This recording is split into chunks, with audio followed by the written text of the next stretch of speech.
You're thinking about doing yoga every single morning for a month. Beautiful choice. Maybe you've been seeing those calm morning routine videos on your feed, and something inside you, your intuition, is saying this might be exactly what you need.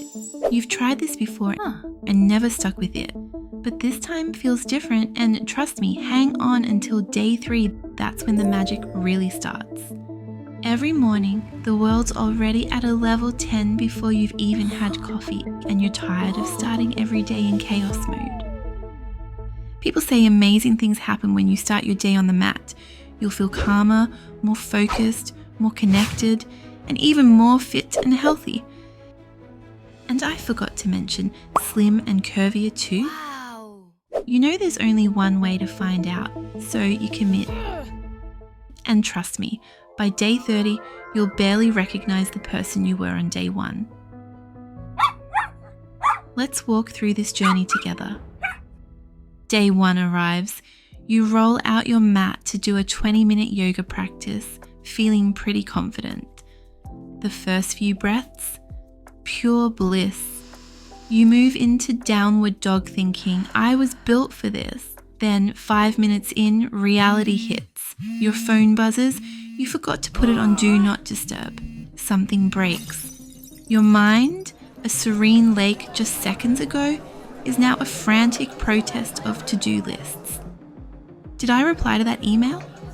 I need to pick up oat milk. What time is that meeting? After 10 minutes, your body is trembling and you stop checking the timer because it requires brain power you don't have. Maybe you make it 15 minutes before your soul literally exits your body, looking down like, girl, this was a mistake. But here's the thing, even those 15 minutes change something. Your coffee tastes better. Your mind feels different. Your body is surprisingly sore. It feels heavy, but different in a good way. This will continue every day. And then there's something that happens around day 12 that nobody talks about. Something that will completely change how you see yourself. But first, you've got to get over the hardest day before you can feel the magic of yoga. Day 2. It's 7 a.m. Your alarm starts blaring and you're brutally snapped out of that relaxing dream. You hit snooze and roll over. You're not getting up yet because your motivation is at an all-time low and you're dead from yesterday's yoga session. No, just kidding. You're still alive, barely. You wake up expecting to feel a little resistant, but somehow it's worse than you imagined. Every thought is a negotiation. Sleep just 5 more minutes. Maybe I'll do yoga tonight instead. Is 20 minutes of yoga even doing anything? Rolling out of bed is a challenge. Sitting down on your mat, a showdown. All of yesterday's doubts and fears creep back in. Mochi and I call this hustle haze. The overwhelming demand of external pressures on our mind, feelings, and body. If you've ever felt this resistance, you're not alone. But here's what I want you to remember. Today isn't about suffering through it. It's about recovery. Your mind and body are literally rewiring themselves, and that takes energy. Think of it like this. You've woken up a part of your brain that's been sleeping. Of course, it feels uncomfortable, but it's good discomfort. And if you manage to make it to the end of day 2, you've got a treat waiting for you tomorrow. Day 3, this is the day your body activates.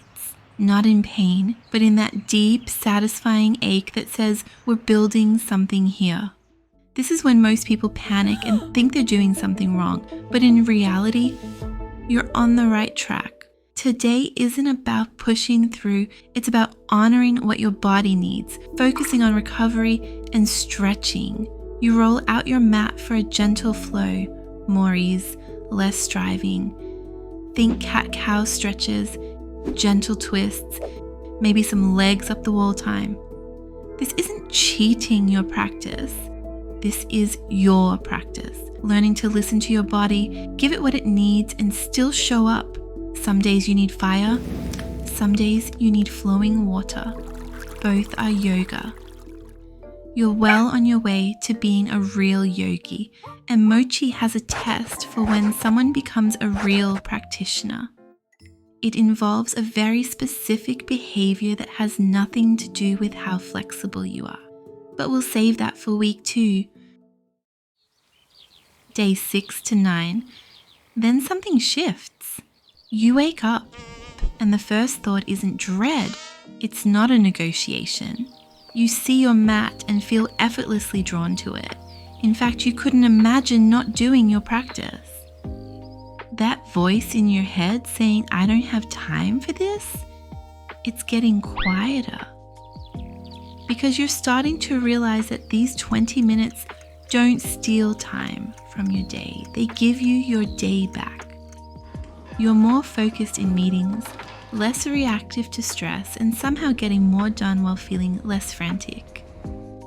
This is when your friends, family, and co-workers start noticing it too. The calm, the focus, the shift in you they can't quite explain. You'll probably hear, "You're glowing a lot."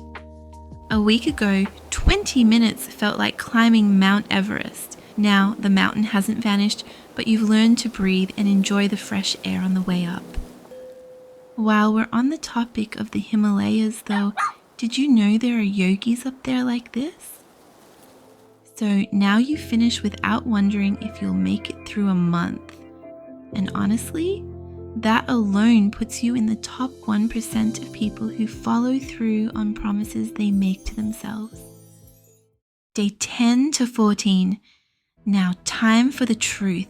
A part of you probably didn't think you'd make it this far, but you have. You've stopped fighting the stillness and started flowing with it. This is when the real transformation starts to sneak up on you. Your poses are smoother, less flailing, more flow. Your breath is your anchor, no longer a frantic gasp for air. You've stopped trying to clear your mind and instead you're just observing it.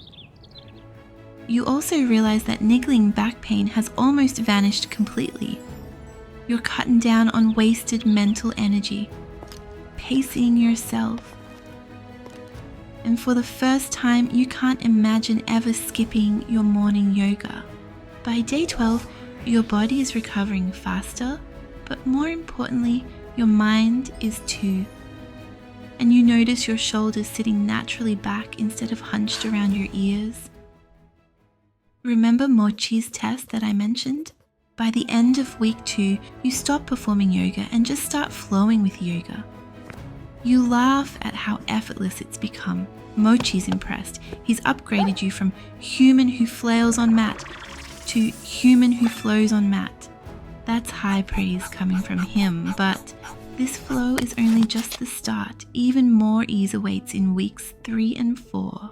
Week 3, by now, the practice has become a ritual. It's no longer on your to-do list. It's a part of who you are. But an old friend, Hustle Hayes, pops back in. He's a distant voice in the back of your mind now. "There's no time today," he says. "Think about how busy you are." Instead of reacting, you ignore him. He has good intentions, but you've changed. You barely need to think about the poses anymore. Your body just moves calm and gracefully. You also notice that grace is starting to seep into even more areas of your life. Even walking down the street is a blissful experience now. If you've ever felt a shift like this from doing yoga, let me know in the comments. Still, some days you crave that gentle flow, other days you're ready to challenge yourself with crow pose and maybe faceplant spectacularly. We've all been there. You're not afraid of the quiet. You are officially good at being with yourself. And a new question pops up. Can you find more space here? Can you soften a little more? Can you breathe a little deeper? The final week. By now, the 20 minutes are no longer a challenge or a ritual. They're an anchor. You don't think about the flow anymore. You simply breathe and the movement follows. You've built mental resilience. a deeper connection to your body, and a powerful advantage over the chaos of the day. That back pain that was still lingering has completely gone. You can sit for hours now, comfortably. You barely remember that stiff, stressed out person who started this journey a month ago. The anxiety of the day doesn't disappear, but you have a new relationship with it. You realize it's actually helpful. You're not just calmer, you're genuinely fitter, more toned, and moving through life with a confidence that comes from feeling aligned with your own skin. And guess what? Lift up your top and see the beginning signs of those smooth abs you've always dreamed about. And even a more fit and sexy booty too. Was it a challenge? Absolutely. Yes! But was it worth it? Without a doubt. The journey from the hustle haze to a place of quiet strength is a reminder of what's possible when we decide to show up for ourselves. If the story sparked something in you, we'd love for you to be part of this community. Drop a simple "My Day 1" in the comments below to honor your own intention to begin. Mochi and I read every single one and will be cheering you on. Videos like this take weeks to make, so if you felt even a second of ease or relaxation, please consider subscribing. Also, tapping the bell means you won't miss the next chapter in our journey together as we explore more ways to find calm in the chaos. And if you're wondering, okay, I'm inspired, now what? Then your next step is waiting for you. We've linked our gentle 10-minute morning flow right here. It's designed to be your perfect day 1. No pressure, no expectation, just you and your breath. Thank you for sharing this space with us. See you next time on the mat.